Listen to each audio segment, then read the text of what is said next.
प्रधानमंत्री माननीय नरेंद्र मोदी साहेबांचे, राष्ट्रीय अध्यक्ष नड्डा साहेबांचे, अमित भाईंचे आणि राज्यामध्ये कार्यरत असलेले आमचे प्रदेश अध्यक्ष माननीय बावनकुळे साहेब आणि माझे नेते ज्यांच्यामुळे खरं तर भारतीय जनता पार्टीमध्ये माझा प्रवास सुरू झाला असे माननीय देवेंद्र फडणवीस साहेबांचे, भारतीय जनता पार्टीच्या जिल्हाध्यक्ष आणि संघटनेचे प्रत्येक घटकाचे आमदार, माजी आमदार सगळ्यांचे ज्यांचे आशीर्वाद मला मिळाले या सगळ्यांचे मी मनापासून आभार व्यक्त करतो, कारण की या सगळ्यांच्या प्रयत्नांमुळेच खरं तर आज राष्ट्रीय निवडणूक आयोग समितीने त्या ठिकाणी माझं नाव निश्चित केलं. मला पूर्णपणे विश्वास आहे की जो विश्वास माझ्यावर ठेवलाय संघटनेतल्या प्रत्येक घटकाला बरोबर घेऊन निवडणुकीला सामोरं जाऊन परत एकदा देशाला प्रधानमंत्री म्हणून नरेंद्र मोदींच्या जे काही 405चा नारा आहे त्यामध्ये नगर जिल्ह्याचा वाटा मोठ्या प्रमाणात राहील असं मला विश्वास आहे. अनेक चर्चा गेल्या काही दिवसापासून सुरू होत्या, आता त्या सगळं बंद झालं.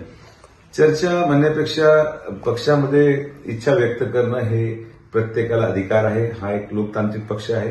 प्रत्येकाने इच्छा व्यक्त केली, पक्षाने परत मला संधी दिली तर मला विश्वास आहे की जे लोक त्या ठिकाणी इच्छा व्यक्त करत होते ते देखील बरोबर घेऊन त्यांना एक चांगलं काम आदरणीय प्रधानमंत्र्यांसाठी भारतीय जनता पार्टीचा प्रत्येक घटक महायुती म्हणून आज राष्ट्रवादी असेल, शिवसेना असेल या सगळ्यांच्या बरोबर येऊन महायुतीचा उमेदवार म्हणून त्या ठिकाणी माझी नावनिश्चिती झाली आणि मला वाटतं की तिन्ही पक्ष मिळून एक चांगलं सकारात्मक काम या जिल्ह्यामध्ये करून दाखवू. गेल्या काही दिवसापासून निलेश लंके जे आहेत ते तुतारी चिन्हावरती लढणार आहे तुमच्या विरोधात.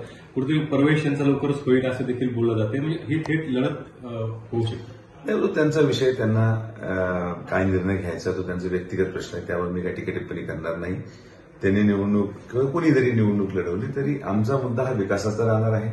जो काही मागच्या 5 वर्षामध्ये आदरणीय प्रधानमंत्र्यांच्या माध्यमातून जो विकास झाला, मागच्या 1.5 वर्षामध्ये महायुतीच्या सरकारच्या माध्यमातून जो विकास झाला, हा सगळा विकास जनतेपुढे मांडून जनता पूर्णपणे विश्वास आदरणीय प्रधानमंत्र्यांवर ठेवून या ठिकाणी भारतीय जनता पार्टीचा आणि महायुतीचा विशिष्ट खासदार हा चांगल्या पद्धतीने निवडून येईल अशी माझी अपेक्षा आहे.